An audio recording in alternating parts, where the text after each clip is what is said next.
What is going on, everybody? The Bills are 2-0. It's week 2, going to week 3, heading to Miami, squish the fish week. 41-7 drubbing. I got my guy in the building with me, James Mallory. Mallory, say what's up. What's up? What's up, everybody? Let's get it. Y'all know how we do. As we like to call it, NFL pedigree. And guess what? We'll be right back to talk about it all.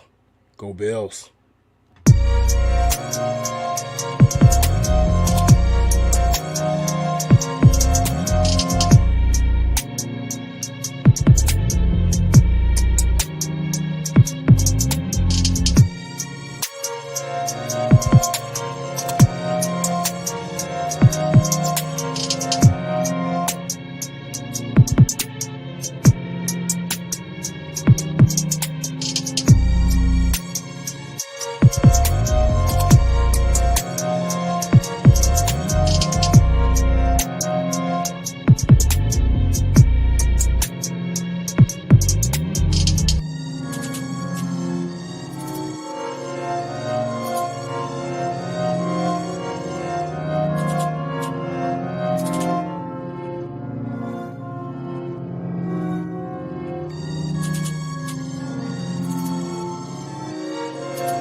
Yes, yes, yes. As we already did the intro, the Bills crushed the Tennessee Titans on Monday Night Football 41-7. Who the hell did they think we were? We didn't come to play no games. Okay. We didn't come to play no games. And if the rest of the league wasn't on notice before last night or after we went to LA and trounced the Rams, you better be on notice now. Mallory, what is going on, man? 41-7. Wasn't even close. I know we were talking in the group chat this week when I think my man Scott was like, he was surprised that the NFL was that Vegas was giving the Titans 10 points. And I said, oh no, no, no, no. The Bills should blow them the hell out. Period. Yeah, they took care of business. It's refreshing to see that because Tennessee kind of been a thorn for us for a little bit now. Oh yeah. They've been giving us problems the last couple of years. Last year they embarrassed us. And we went out there and we took care of business. All three phases of the game: special teams, offense, and defense. You notice I said special teams first, right? So I'm liking what I'm seeing. I'm loving the energy, the passion that they playing with. Ken Dorsey has pumped life into this offense. And then we just got some great leaders. Leadership on this team is unique, man. That's one thing that a lot of people don't talk about is the leadership that we do have on this team. And man, it's very encouraging what we've seen so far 2 games this season. No, you know what? And I don't think that the leadership, we don't speak about the leadership on this team enough. Whether as like the Tyler Matakevich, some of the guys who are unsung heroes, right? Mm-hmm. Tyler Matakevich is the captains, Jordan Poyer, obviously Josh Allen, obviously Stefon Diggs is now wearing that C, which is very important. You know what I mean? Because this is a guy who, as we both feel wrong. We didn't know if he's going to be a diva coming to Buffalo or not. You know what I'm saying? So there's a lot about this leadership stemming down from Sean McDermott and the olive branches from Brandon Beane and how they run this team. But I want to talk about this game a little bit and just the overall stats. I mean, the Bills held Derrick Henry, to 13 carries for only 25 yards on 13 carries for 1.9 yards on average. He did have the 1 touchdown. Ryan Tannehill, 11 to 20, 117 yards, 2 interceptions. Treylon Burks was the leading receiver, 4 catches, 47 yards. I mean, the fact that the Bills went and held the Titans to only 187 yards total and 4-12 on third downs, that says a lot. And like you said, I agree with you. The Titans have been a thorn in our side. Yeah, They've given us problems the last 3 years. Even the one game we won up in Tennessee a couple of years ago, that they still gave us problems there as well. absolutely. It's a matchup thing where they just match up. And that this game right here shows what Bean and McDermott did in the offseason, right? They wanted to get better in the trenches because that's where we're losing critical games. We're in the trenches, right? Right. And even though we lost some of the battles, we didn't lose the war in the trenches. And this shows what they did in the offseason. They got better on the offensive line and they got better on the defensive line. If they didn't do that, the outcome of this game would have been totally different. And by us being better up front, we were able to dominate and win 41-7. So I think that goes to show that's what they built this team for. Um, and they said it on the game during the game last night was, hey, they want to get 15 down. Get that was Mahomes. Get into the quarterback and pressures is cool, but you got to get them down. And these guys are getting after it, man. And then stuff in the run. Jordan Phillips, OMG. That dude, we missed him. And one thing we missed most about him up front is that energy. Getting the crowd into it, getting pumped up, showing life. Not that we didn't. Ed Oliver does that, but Jordan Phillips, he takes that to a whole nother level, right? He's been a great addition. Yeah, and like I said, but back to your point, like the Titans being a bad matchup. For one, they're a bad matchup because of physicality they bring. That's the where it starts at. Yeah. It's the physicality they bring. Mike Vrabel has those guys. They play like an old NFC East team essentially, right? You're gonna come out of the game whether you win or lose. you're gonna feel that you're gonna know you played the Tennessee Titans. I thought last night we matched your physicality, not so much in the trenches on the offensive side, trying to run the football, but on the defensive side for sure. And it didn't seem like that we were down two defensive tackles. It didn't seem like we were down Tim Settle. It didn't seem like we were down Ed Oliver. So shout out to Brandon Bryant and Brewer for stepping in and playing well of a game. And one thing I noticed about the defensive tackle spot last night, Greg Rousseau lined up a lot at that three technique. And now Leslie Frazier is getting a little creative, right? Now we're doing things where we're putting Von Miller and Greg Rousseau on the same side rushing. Yep. Because you have so much versatility with guys like Boogie Basham, with AJ Epinesa, with Shaq Lawson. Guess what? We're just gonna activate Shaq Lawson this week. Let's just put him on the field. Like, when you look at how deep this team is and the versatility we have, and I'll go back to saying this again. I put on Twitter a couple weeks ago, and I'll keep saying this. This, by far, is the deepest roster that this Buffalo Bills team has ever had, that I've ever seen at least, even in the Super Bowl years. It's person on person. No Tre'Davious White.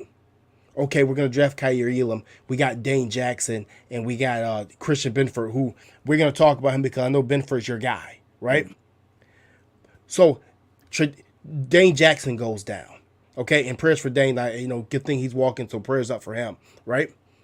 Dane goes down in the middle of the game. We're going to bring our first-round pick, Kaiir Elam, off the bench. Now you're going to go play.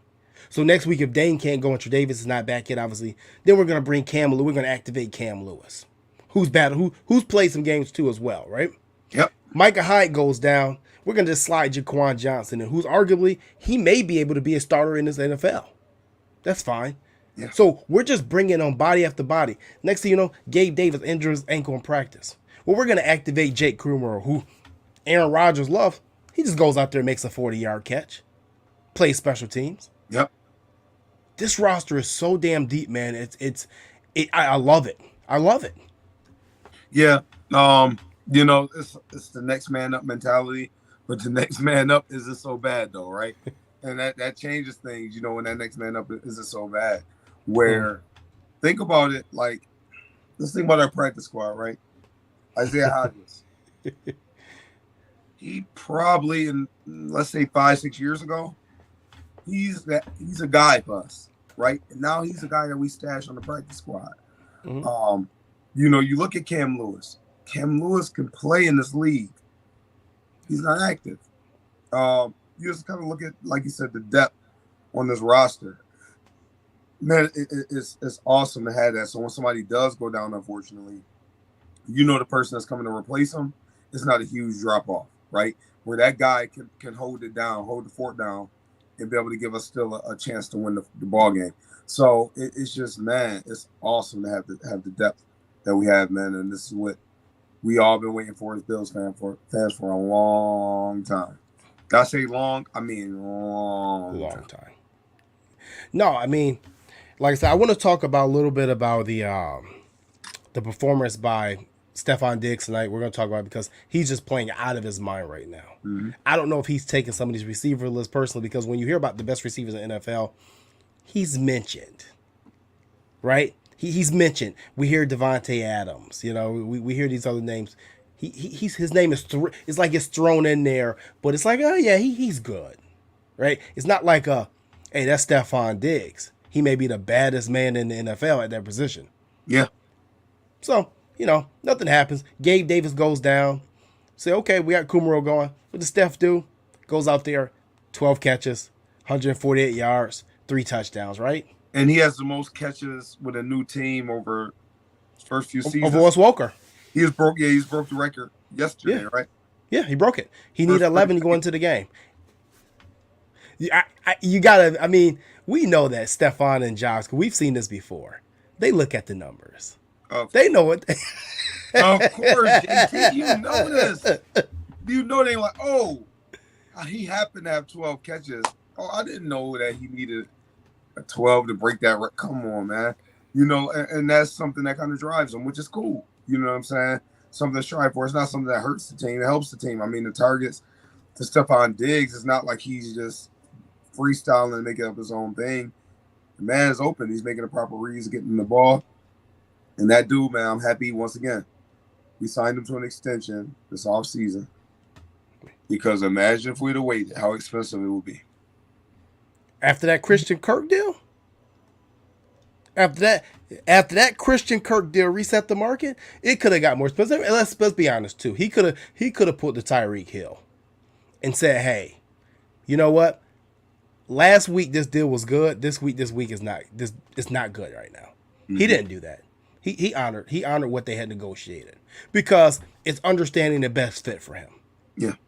You know, and like I said, I'm with you. I think we both agree that maybe we're both a little wrong on Stefon Diggs and who he was coming to Buffalo. I'm not gonna lie, I was a tad bit worried. I was pissed because we gave up a first round pick. I'm like, come on. I'm not saying he wasn't good, but I'm like, right. Come on, you could have gave up a 2 or a 3. Why at first? I was mad. My brother was like immediately, he like, dude, you tripping. He was like, no way. He's like, he's a baller. He's like, my brother was happy. He was amped up. He's like, I'm telling you, he about to kill here. I was the total opposite. Like, man, I'm happy we got him, but first round pick, man, this dude, he's exceeded expectations. Man, something crazy. Yeah, I mean, and exceeding, and it's getting better week by week. Like, they haven't even developed their full chemistry yet, and it's getting better and better week by week. And I mean, shout out to the Tennessee Titans for thinking that you could man up Stefon Diggs, B, thinking you can guard Stefon Diggs without even trying to bracket him. I mean, that if that wasn't the most egregious and arrogant defense I've ever seen, you deserve to have 3 catches over 140 yards and 3 touchdowns on your head. And then you give him one-on-one with single high safety?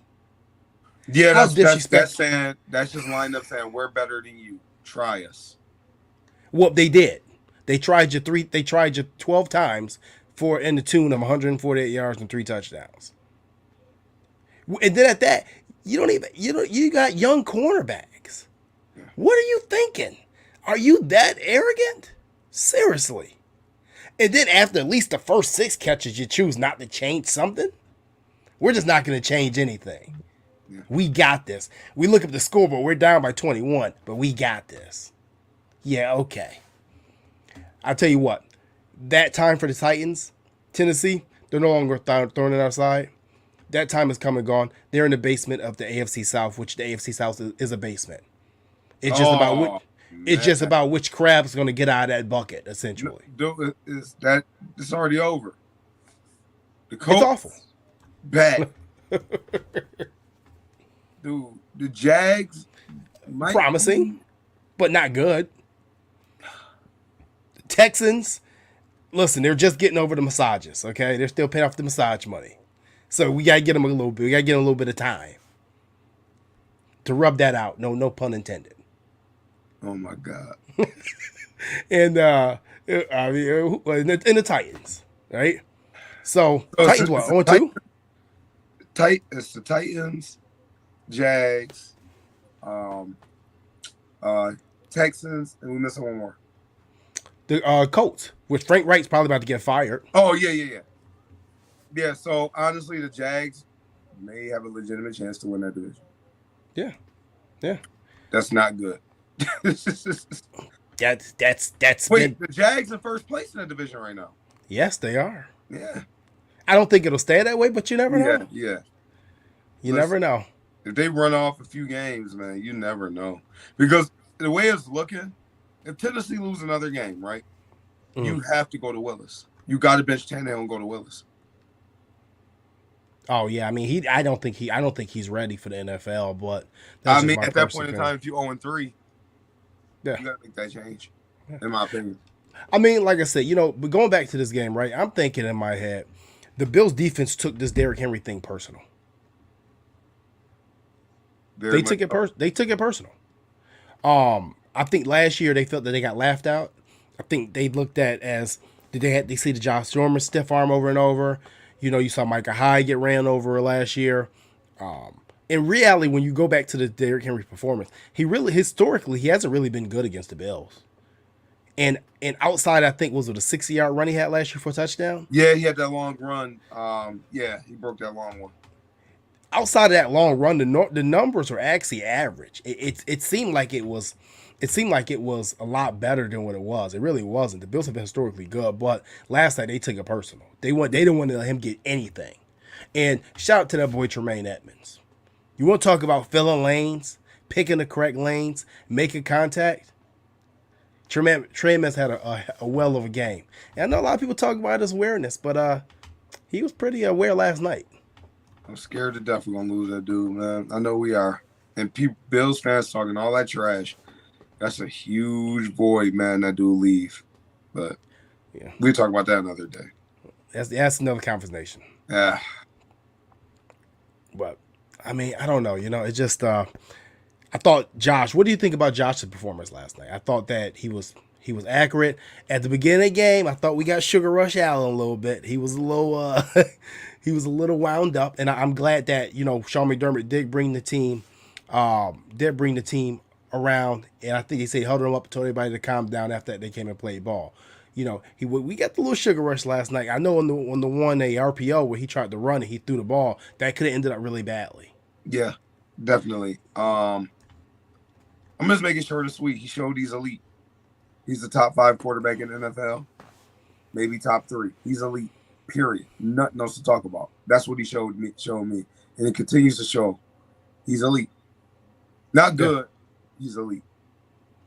And I already said it before. People can get mad at me, whatever. He's the best quarterback the Bills has ever had. I don't think that's a question. You know what I mean? I know people are going to say, he needs to get to 4 Super Bowls, but I kind of with you where I look at it as that's a different era. You know what I mean? The previous Bills Super Bowl teams, that's kind of before free agency. So you were able to keep teams together no matter what. There was no quarterbacks had to take pay cut. I think there was a stat where I think Jim Kelly was the second or highest paid person in the league, and it was only like $7 million for the season. Mm-hmm. So, obviously back then players had to go through arbitration to really be free agents. You had to go through court. I think Elway was the only player paid higher than Jim Kelly. I think that's what it was. He is second. Yeah, I mean, it was a different time. Like I even go back to a lot of people don't realize from that era that Bruce Smith actually signed with the Broncos. I think in 1989, and Ralph Wilson took the whole 6 to 7 days to match that contract. So Bruce was gone. That's how free agency worked back then. So, like I said, that's why if you have to ask me, I'm gonna give Allen the edge, just because we're in a different era where you're losing coordinators, you're losing backups, you're losing key role players. You know what I mean? And it has to be next man up in this era, just for the simple fact that next man is coming up if you're a good team sooner than later. Yeah. No matter what you're doing. But I thought his performance was really good. I thought he showed that moxie. He calmed down. He got his number one target, the ball.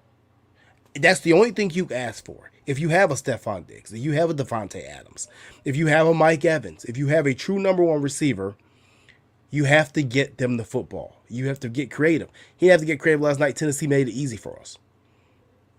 But Yeah. every time he could, he torched them. You want to know one thing that people aren't talking about? He What's controlled the game without using his legs. yeah. Yeah. Yeah. A lot of people aren't talking about that. People saying, well, he runs a lot. He can't take those hits. What can you say now? He dropped back and he used his right arm to really do what he had to do. Yeah. So what can you say now? He took care of business. He picked them apart. He picked them apart. 26 of 38, 317 yards, 4 touchdowns. Yep. I mean, one carry, 10 yards. 4 first down. 1 first down and a leap over. Still got the leap. It wasn't a wholehearted leap. It was a half a leap, but still a leap. It's as my guy Mud Dog says, yeah, he seems more patient this year. He's controlling the game with his eyes. He's controlling the game with his mind. He's making changes at the line of scrimmage. Did you notice how many changes the line of scrimmage he made last night? Oh yeah, I did. What do you do? And I mean, I think that the commentator said off the throw, like, you're looking at the throws that Tannehill's trying to make, and this dude just casually throws the ball from the left hash, 40 yards on a rope down to Reggie Gilliam. And like you said earlier on the phone, if that's any other player besides maybe Reggie Gilliam, not that that's a knock on Reggie Gilliam, because for a technical fullback, that was a hell of an effort to make a catch on that ball. That ball was probably caught. Absolutely. If you got it, that's even a tight end. Just say Quentin Morris. The ball's caught. We having a conversation about what an amazing throw that was. Mm-hmm. Yeah. It's insane. I want to talk about too. I noticed something last night. Von Miller's snap count, 55% last night. Another game where you're keeping him fresh. Week 1, 53% snap count. Now I know when he got here, we were saying that one of the reasons we thought he came to Buffalo was for that reason. Keep his snap count low, stay fresh, and I was to call him 60%. Because he's used to playing anywhere from 72 to 77% of the snaps from when he was with Denver and LA. You know how fresh he's going to be come week 15? Like, think about the snaps that he's saving. We saving him. I mean, that's going to extend his career. That's going to make him, down the stretch, he's going to be a lot fresher. I'm excited, man. We only got to play Von Miller 55% of the snaps, and we still be just knocking people off. That's good. That's good stuff. As Sean McDermott said last year or the year before, he would love to have a couple games where he could just sit back and drink some Gatorade. 2 games this year, 2 games where he could sit back and drink some Gatorade by the third quarter. Yep.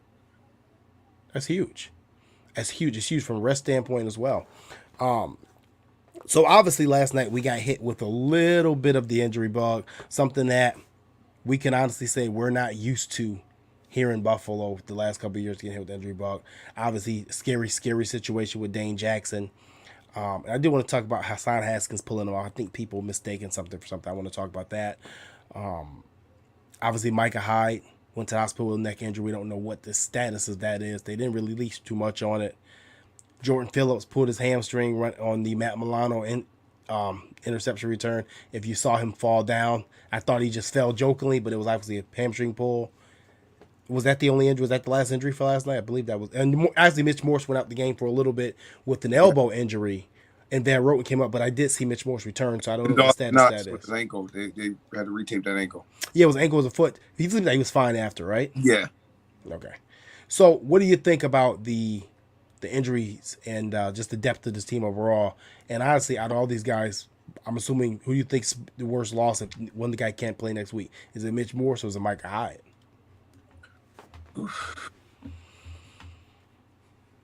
Oh man. So for me, I'm going to have to say Micah Hyde for next week. Okay. If it is a situation where one of them got to miss a game because of Miami's passing attack, obviously. I think if he has to miss a game, it's going to be woof. Because that's the best safety. We got the best safety tandem in the league. So Micah Hyde has to miss a game. That's a situation where we're really, really going to be. Mitch Morris are hurt, but it's just different with Micah Hyde. It's different, man. Because he's such a leader back there. He makes big plays, short tackler. There's a bunch of different things that goes on. in a good way when Micah Hyde is there. So Hyde definitely for me. What you thinking, JT? I mean, I'd probably say Micah Hyde, just for the simple fact that if it was a different opponent next game, I'd probably say Mitch Morse. But because it's the Dolphins, and I feel like the Dolphins are a strictly finesse team, and the fact that you're about to go up against Gesicki, Hill, Waddle, Wilson, Edmonds, Mostert, this new look Dolphins team, I'm gonna have to say that Micah Hyde is more important at this moment in time. Yep. And obviously I think the next game we have is Baltimore next, and then Kansas City. Yeah, Baltimore. No, Yeah. Baltimore then Pittsburgh. Is it Kansas City or Pittsburgh? No, it's Kansas City, Pittsburgh, right? Yeah, Kansas City and Pittsburgh. So it's obviously I'm going to say Micah Hyde. This is some pretty strong offenses that we're playing. Some pretty good offensive coordinators. So obviously, hopefully he doesn't miss any time. We don't really know what happened. They just said neck injury. They said he did go to the hospital, which it seems like it's just more of an evaluation thing. Hey, let's make sure everything's okay. But anytime somebody gets a neck injury, we don't know. Yep. It's a scary thing. So I'm going to go with Micah Hyde there. But I would say Mitch Morse is extremely important as well because he's the quarterback at the offensive line. And obviously an offensive line that did not play much together in the preseason or training camp, where obviously Roger Saffold missed time in training, a lot of training camp after the car accident. Spencer Brown had a back injury. Deion Dawkins, he's back and healthy, but still, like I said, just all five guys, they have not really been together too much except maybe a week or two, really, when you think about it. So I don't know. It's just just a couple of things that we wanted to talk about there as far as the injuries. But back to that depth part, this is the most comfortable I felt with having some injuries and saying, okay, we're going to make it out of it. Because if you go back a couple of years ago as far as injuries, we lose somebody. That's it. Like I said, you lose a linebacker, you had a guy like Keith Ellison coming in and playing. JT, I've been having a good day, man. You gonna do that to me? You gonna do that to me, man? Just saying, man. Come on, JT. That's what it was. There was no Jaquan Johnsons or Kumaros or these guys or Jordan Phillips to come in and play. It was guys like Keith Ellison and hell, I don't even remember half these guys they've played. It was some pretty bad players, and that's no disrespect. Bad players compared to their peers, but still bad players nonetheless. To be depending on. Yeah. I don't know. It's just I know Ray Cruz asked a good question. Now with the cornerbacks, is Joe Hayden on the radar now? It's a good question. Practice squad candidate? What you think, JT? Yeah, I mean he wouldn't be on the practice squad long. I mean if you sign Joe Hayden, he's gonna play immediately. He's Joe Hayden. You can stash veterans now in the practice squad. No, you can. And then call them up. So that's what a lot of people are doing with these veterans. Cole Beasley, so to say. Yeah, I mean you can. I just don't see it happen if we sign Joe Hayden. I would think he would be thrown in action immediately. Now would his snap count vary? I think it would be a little bit on the lower end when we first got him. But until Tre'Davious White came back, yeah. I don't think we're even going to have to go that route. I mean, obviously it depends on Dane Jackson. I think the Bills are okay going to the next couple of games to see what Kyer Elam and Benford gives you. Yeah, I agree. So if they haven't gone that route yet, I don't think they will. I mean, you're going to get Tre'Davious White back probably the Green Bay Packer week regardless. So I'll say no for now. But I'll wait for a report on Dane Jackson as well. We'll see. Because I still think they're saving that money for Odell Beckham. Personally. Yeah, I mean that would make sense. I agree. Yeah, I think that's the move down the line. But I want to actually before we get too far in this show. Now I know you guys have heard us talking about. I don't know if you guys have been watching, but we've been talking about the third annual Mafia Homecoming Party. This year it's going to be October 7th at Resurgence Brewing in Buffalo from 6 to 11 p.m. We actually got a nice promo code for you. Bills win for 10% off. Now this party is going to be hosted by former Bills Pro Bowl center Eric Wood. Our guy Matt Perino is going to be the official MC of the party. Bills reporter Matt Perino. So we'll have more things popping up before we get to this event. So I just want to make sure you guys get your tickets. There's only 50 VIP tickets available for this event, but you can in the caption of this show, you'll see the link to go take a leap and buy your tickets. And if you want 10% off, the promo code is BillsWin. It's for 10% off. It expires on the 24th, and it's only available for 41 hours in honor of the Bills' 41 points that they put on the Titans for the dub. So make sure you guys get your tickets for the 3rd annual homecoming party. A lot of planning went into this. It's going to be a fun time. Trust me, if you've been to the other two, this is going to be the best one yet. I guarantee it. So, Ken Dorsey. James, we're 2 games in. Ken Dorsey has this offense playing some good ball. 23 first downs. I'm sorry, I said 62 total first downs in the first 2 games. Touchdowns, 8 touchdowns total, or 8 touchdowns total. Turnover ratio is -4. We've only given up 5 sacks. Is there anything else that we want from Ken Dorsey in our first 2 games? What are you seeing? What do you like? What don't you like? Ken Dorsey's gone.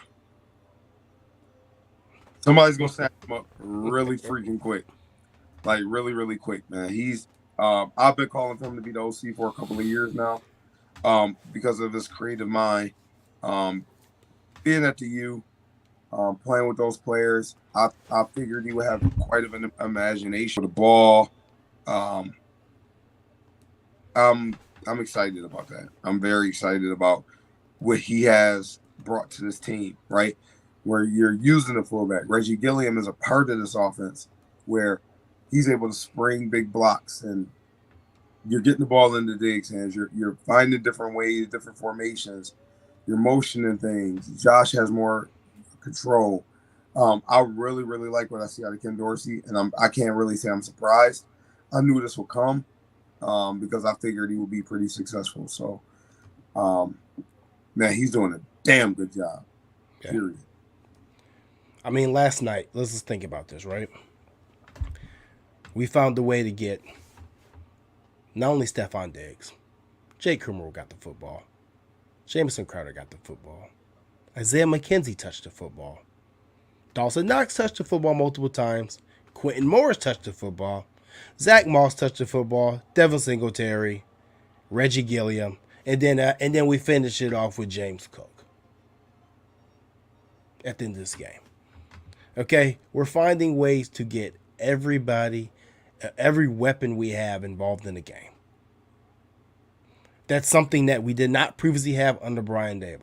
Yeah. He was not very good at getting everybody and every type of player he had in the football game.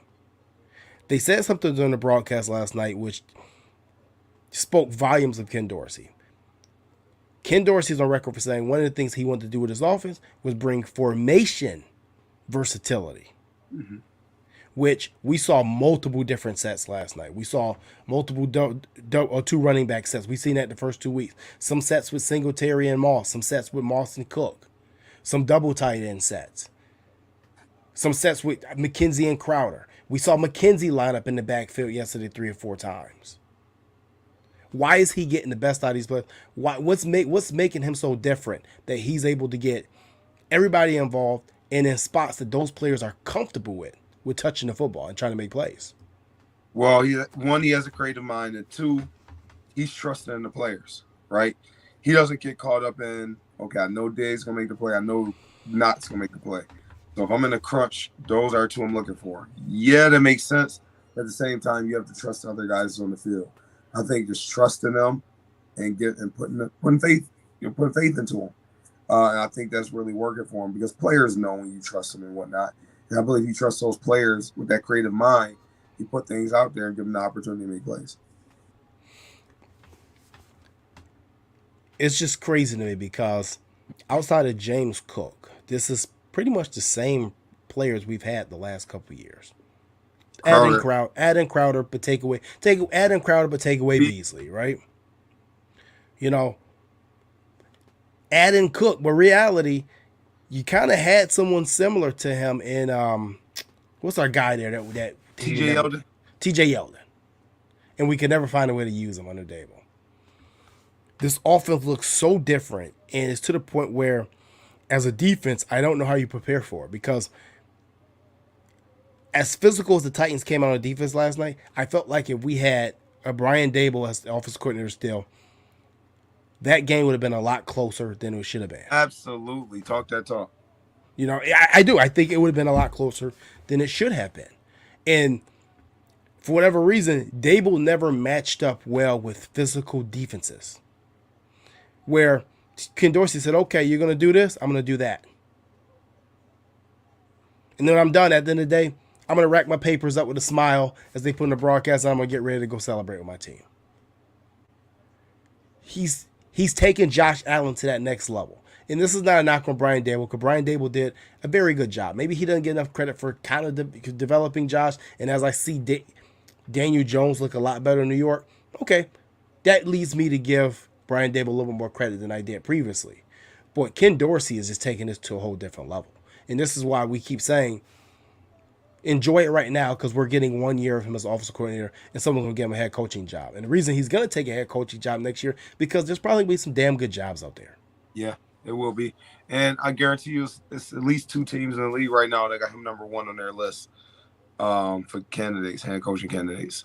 So, yeah, we're probably going to lose him. Cody was asking a good question. Do you think that the years he spent with the players before he was promoted was key to his chemistry now?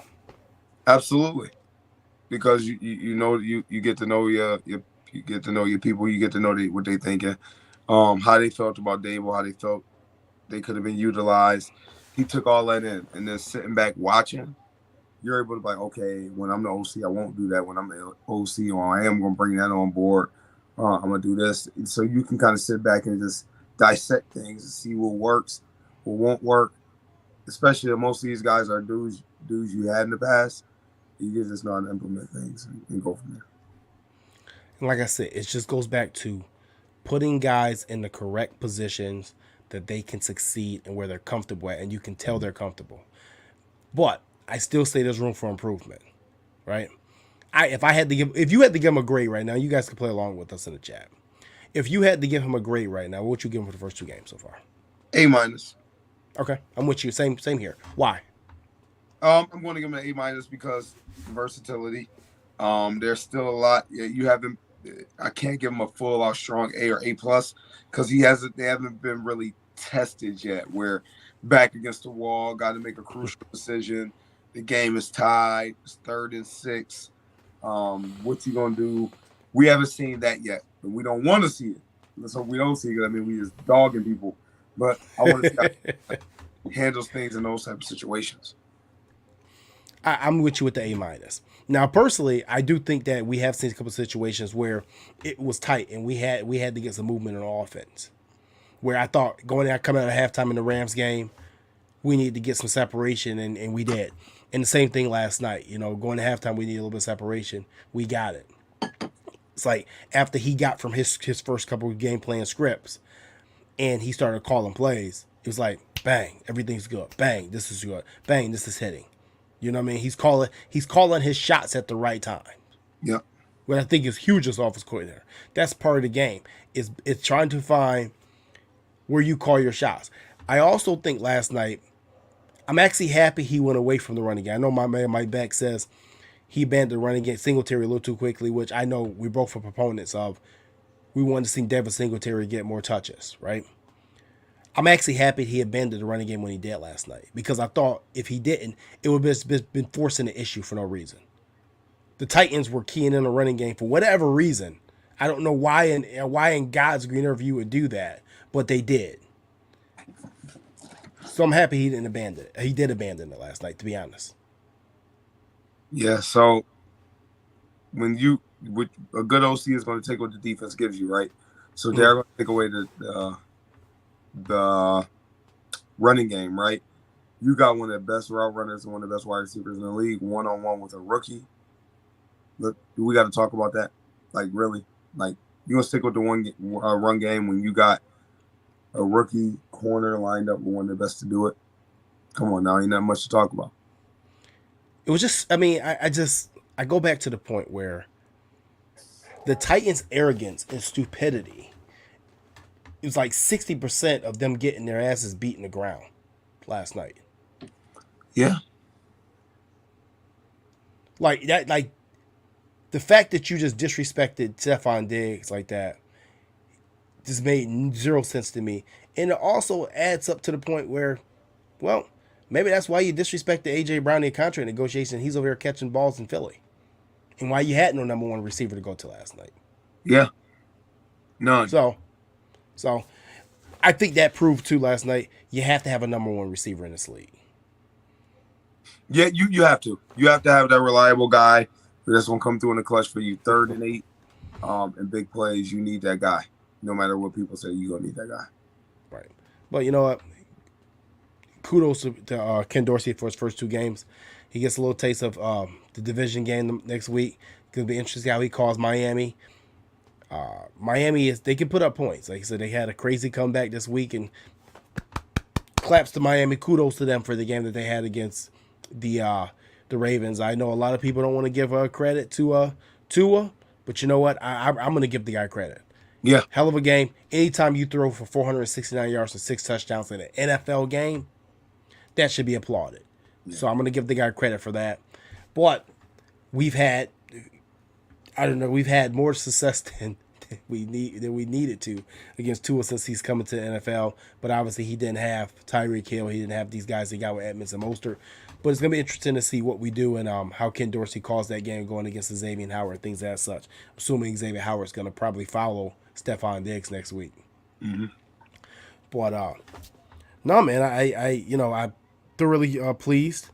I know one of the things that we wanted to I wanted to touch on tonight too before we left was where do you think Sean McDermott's head is at with this team right now? And we're gonna talk. I know people want to talk about the Bobby Hart, Jeffrey Simmons. I don't know if you've ever been a part of something like that. But what do you think about how Sean McDermott is handling this team right now? I think he just guiding the ship. You got some strong leadership. Everybody knows you've been here for quite a bit now. Everybody knows what you expect. Everybody knows the expectations. Everybody knows what they're supposed to do. So you guiding the ship. And anybody that gets in the way of that vision, they got to go. And I don't think nobody's going to get in the way of that. I like how he's handling the team so far in regards to everything. So we want something. So obviously, if you guys don't know, Bobby Hart has been suspended for 1 game. Apparently, after the game, Bobby had an altercation with Jeffrey Simmons, which I kind of remember that. I think it was in the 4th quarter. I think I remember seeing that altercation. I saw them get breaking up just a little bit, right? Apparently, Bobby caught Jeffrey in the tunnel, wanting to fight, threw a punch and punched a Titans coach in the head. So he's suspended for one game. First of all, have you ever been a part of something like that, where as college somebody tried to catch somebody in the tunnel? I have not. I can't say I have. Most of the time when people arguing and all this stuff, it ends on the field. Maybe a little social media bashing. That ain't about nothing. But that, I've never been a part of that. That is unique. I've never been a part of something like that. So obviously he did something to tick Bobby Hart off, because Bobby Hart, he wanted to handle that. I'm going to tell y'all something, man. I'm going to tell you something. Y'all going to stop disrespecting Bobby Hart. Okay? We saw it at the blue and red game with Ed Oliver, right? Bobby's ready to go. Bobby will meet you at any corner and anywhere. You're going to stop playing with Bobby Hart. He will put them hands on you. Okay? That's the type. That's what you want out of your alignment, though. Yeah. I mean, I'd rather Bobby Hart, when the game is over, let the game be over, right? Because that could turn into an ugly situation. But once again, I remember a couple years ago, I was so happy when we signed Quentin Jefferson, right? Because he tried to go up in that crowd and fight them fans when he's with the Seahawks. And I said, yeah, I like that type of craziness because I believe in that every championship team has to have some type of Charles Haley crazy, Greg Lloyd craziness on that roster. You got to have a goon. And I didn't know this roster had a goon. But now I know. It's Bobby Hart. And Bobby, you say something wrong to Bobby, Bobby will lay your ass out. So the league, you on notice. You hit Josh Allen late, you ain't gonna get John Feliciano pushing you around, or the Bobby Hart gonna catch you in the tunnel, the locker room, near the bus, maybe at your daughter's recital. You gonna stop playing around with Bobby. You damn right, Bobby. We swinging. So we won't be without Bobby Hart week 3. But kudos to Bobby. We don't play no games here in Buffalo. You don't notice. You don't notice. First time in Buffalo, man. I've never seen anything in the tunnel happen in Buffalo since Brian Cox walked down the tunnel and gave a finger. The tunnel's usually chilled out. It's usually, all right, man. I'll talk to you, man. Wish you luck, man. Dang, y'all got us today. Bobby Hart took it to a whole nother level. Well, we got to handle this. Well, they first said that Bobby went across the field and found Jeffrey Simmons on the field.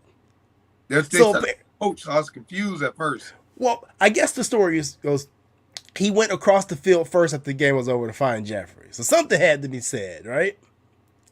Then, I guess I'm assuming Jeffrey didn't want no smoke with OG Bobby Hart. Okay? So, Bobby wasn't letting it go. Bobby said, I want some in the tunnel. You want to fight? I'm going to punch your coach. Fine. Now I'll punch your coach. What you going to do? And Jeffrey still don't want no smoke. So I guess Jeffrey, fake tough guy. Just know, man, come to Buffalo, man. We got Bobby Hart waiting for you. Hit Josh if you want to. My man Joe English says, rumor is Simmons said ranch is better than blue cheese. Oh, no. You win the night with that comment, Joe. You win the night with that. Shaq Lawson. I forgot about Shaq Lawson. Yeah, he carried the tunnel too. Yeah, you're right. He did fight for that. Yep, you're right. Cody and Leroy, you guys are right on about that. Cody Wells says the tunnel will now be known as Cell Block Bobby. Leroy Winslow says Bobby D Block Hart. Oh my God. I was in Wilder Rose older couple 70s when they were matching 17 jerseys. I could go Bills. Yeah, baby. It's something about Miami. Do Miami. We support the Bills heavy too. Just bust out loud. Bonzo. But no, before we go, man, anything else you want to talk about tonight? Because, obviously we got Miami coming up. I know Cody asked, how do you guard Wells? Not Wells. Jeez, that's his last name. Waddle and Hill here. You do what you do. You ain't got to overcomplicate things. Do what you do. Mm-hmm. What's that? Pass rush? Yeah. Play sound discipline football. Pass rush, play zone, and play football. You're not going to reinvent the wheel. You're not going to put a magical defense in. That's going to slow them dudes down. Like, turn them into 4.8 40 guys. They're fast. They're going to be they're fast right now. They'll be fast Sunday. So you just got to be ready for it. Do what you do and do what you do better than they do what they do, and you win. That's simple. So far this season, if you could pick a most improved player on the Bills roster, who was it? Ooh, good one. Through 2 games.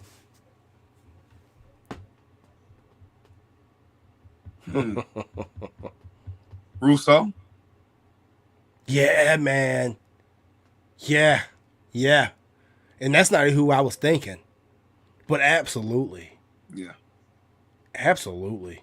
That dude's a monster. Yeah. He gets down the line on run plays. I know. He's rushing from the 3 technique.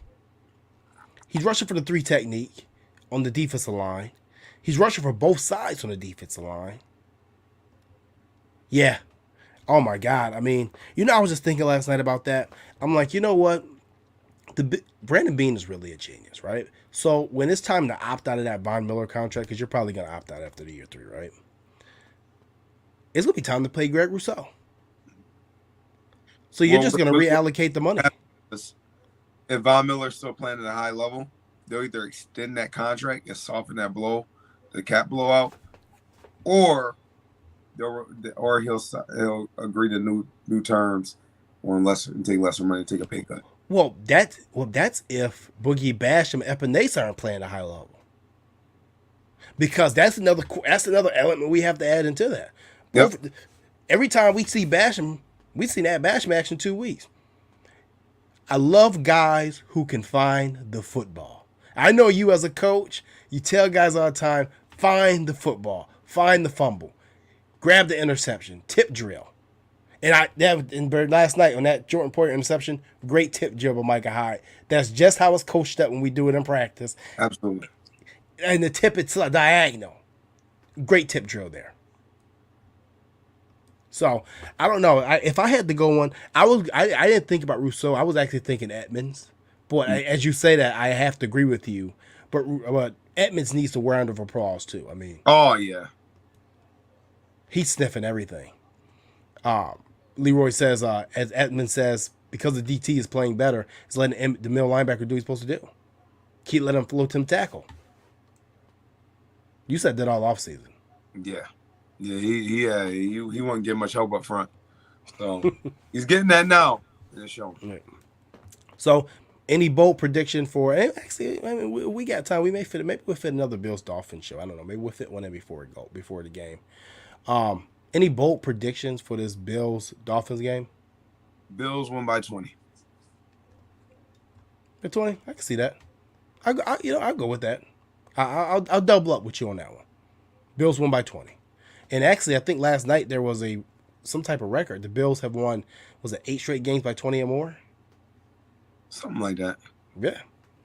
Like I said, they're not just beating people. They're pounding. They're drinking Gatorade in the third quarter. Shoulder pads is off. Yeah. Boys is making plans for the night. It's 7:47 left in the third quarter, and you're making plans of what you're gonna do when you get home now. Whether that be video games, whether it's going to get something to eat, whether it be watching a movie. I mean, these boys not even come out of the game sore. No, for real though, for real. No, I don't need the ice tub tonight. I'm good. This is great. I mean, this is a great time to be a Bills fan, man. And I just hope that I want to say something to Bills Mafia too. You know, I know that Bills Mafia is broken up in a bunch of different pockets of fans. And I know as fans and as most of we call each other family, right? We don't always see eye to eye about different things. But please, please, please, I empower you. We've waited 20-something years for this team to be this team right here, right now. Do not fight with each other over petty things. Yeah.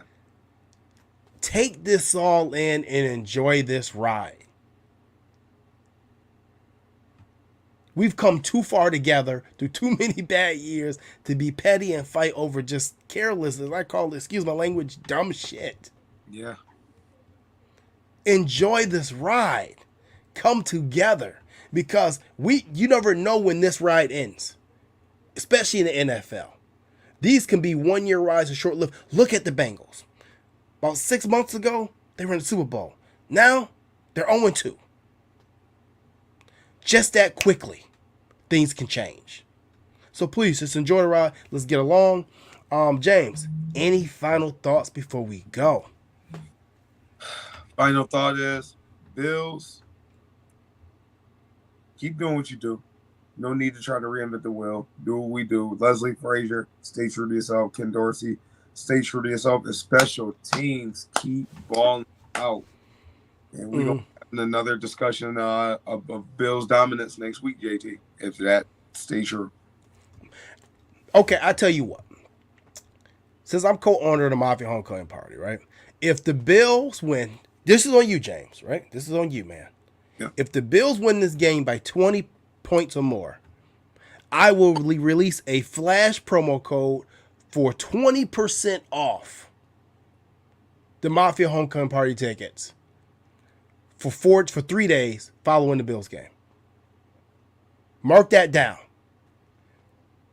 20% off. I'll mark it down if the Bills can beat the Dolphins by 20% or more. And I'll let it stay for 3 days. No. Yeah, I like that. I like Mm? Let's that. do But it. what about this? Oh. Here Huh. we go.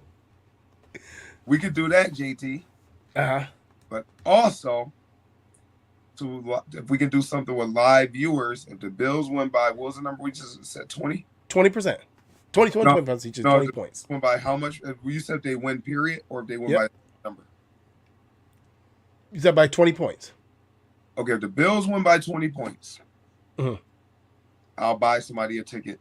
We can, me personally, I'll buy somebody a ticket to the homecoming party, but they got to be watching. So we can do something random. We'll figure it out. But they got to be watching. Okay.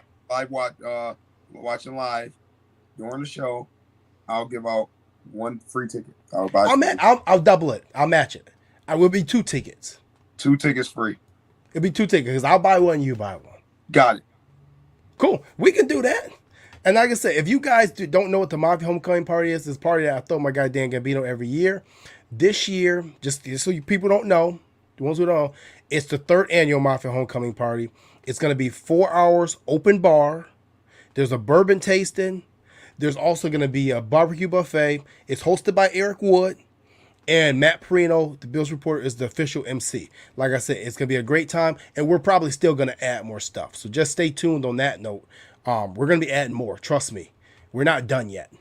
So we're trying to make this party the best it is. We've had it at Soho the last couple of years. Gracious. Thank you for them for having us. But this year, Resurgence, we wanted to make an experience. And I got my homegirl, Tisha Parker, bringing everything together for us for Visions LLC. So please, I want to see all you Bills Mafia fans there. And yeah, let's do this. But final thoughts for me, man. The Bills. Wait, anybody know we have no date for Miami and Buffalo? I have 2 tickets to come up, but the date for the game to book flights. When will we know? What do they mean, no date? Is that the end of the year one when they say either it's going to be Saturday or Sunday? Oh, yeah. The Patriots like that too, Mahal. Because I wanted to buy Patriot tickets. I think it's a flex. So it may be, if it's an important divisional game, like where it's like a game behind or something like that, that game will probably be moved to like a flex to like an 8:15 game that night. So that's probably why you don't have a date for it. And if the Dolphins stink, then they may be moved to a Saturday at like noon. So that's probably why you have it's a flex game. I think they did that other year with the Bills Patriots, didn't they? When they moved the Bills Patriots to 8:15 on a Sunday night or Saturday night. Yeah, something like that. Ooh, what is a safe flight schedule? Should probably get there by Saturday morning at latest, or Friday night if it was me. To be honest with you, that's what I just plan to be in town for a couple of days. But as you get closer, you won't know until the season till you get to that point though. Yeah, last minute. So, but yeah, I think that the Bills are playing great. Enjoy the ride. I think we beat teams by a combined 72-19 for the first 2 games of the year. We'll see what that trend continues. I think we beat Miami last year like 108 to like something crazy the last couple of games. So just keep doing what they're doing. Miami has a lot of speed, which has neutralizing. But like I said, pass rush neutralizes everything. And right now, it's looking like we got one of the best, if not the best, defense line in the league. So that's what Von Miller was brought here to do. He's doing it. Keep doing it. As always, thank you guys for joining us. Hopefully see all you guys at the Mafia Homecoming Party. I'm going to be promoting it. So please get your tickets. Bring your friends. Bring your family members. It'll be 18 and plus. If you have children that you want to bring, you're responsible for, please contact me on the Mafia Homecoming page. With 2 week work center, get you out, get you there. And yeah, as always, thank you for tuning in tonight. I'm your host, JTM. Got the NFL pedigree there, James Mallory, and we'll catch you later. Peace. Go Bills.